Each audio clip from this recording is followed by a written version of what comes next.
மறைந்த விஜயகாந்தின் நினைவு நாள் இன்று அனுசரிக்கப்படும் நிலையில் அது தொடர்பான செய்திகளை நாம் பார்த்துக் கொண்டிருக்கிறோம்.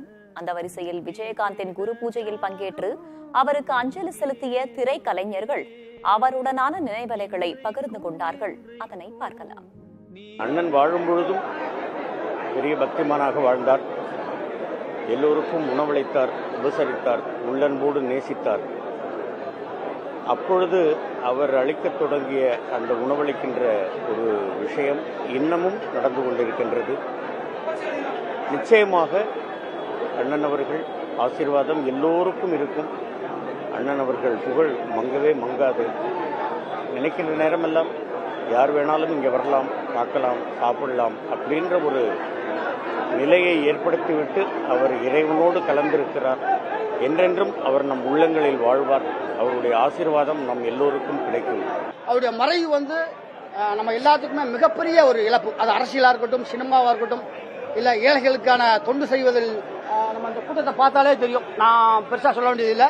எல்லாம் வெளிநாட்டிலேருந்து, வெளியூர் மட்டும் இல்லை, வெளிநாட்டிலேருந்து நிறையா மக்கள் கேப்டனுடைய இந்த குருபூசையில் கலந்துருக்காங்க. நேற்றுக்கு தான் இது நடந்த சம்பவமாக இருக்கு. கிட்டத்தட்ட 1 வருஷம் ஆயிடுச்சு. அவருடைய மறைவு எங்களுக்கு மிகப்பெரிய இழப்பு. 2001 ஜூன் மாசம் 3ஆம் தேதி கல்யாணம். அன்னைக்கு பத்திரிகை கொடுத்தேன். ஆனா ஹைதராபாத்ல ஷூட்டிங்கு 2 இதுக்காக தான் அவர் அங்கிருந்து வந்தது. ஒன்னு கலைஞருடைய பிறந்த நாள், இன்னொன்னு என்னுடைய திருமணம். அதுக்காக தான் அவர் வந்தாரு. உண்மையில என்ன சொல்றது, அப்போ பாத்தீங்கன்னா நடிகர் சங்க தலைவரா இருந்தாரு. ஆனா ஒரு இதுக்காக அந்த கல்யாணத்துல அட்டன் பண்ணிட்டு போனாரு. பொதுவா நம்ம நிறைய கோயிலுக்கு போவோம், மன திருப்தி ஏற்படும். பட் இந்த கோயிலுக்கு வந்தாதான் வயிறும் நிறையும் அப்படின்ற மாதிரி. அதனாலதான் அந்நியார் இந்த இது கேப்டன் ஆலயம் அப்படின்னு மாத்திருக்காங்க. ஒரு நடிகரா இன்னைக்கு இங்க வந்திருக்கேன், ஒரு நடிகரை பாக்குறதுக்கு. பெரிய நடிகர்.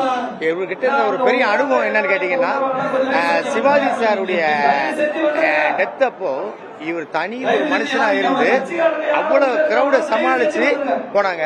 அது இவரால மட்டும் தான் முடியும். அதனாலதான் இவரை கேப்டன் சொல்றாங்க.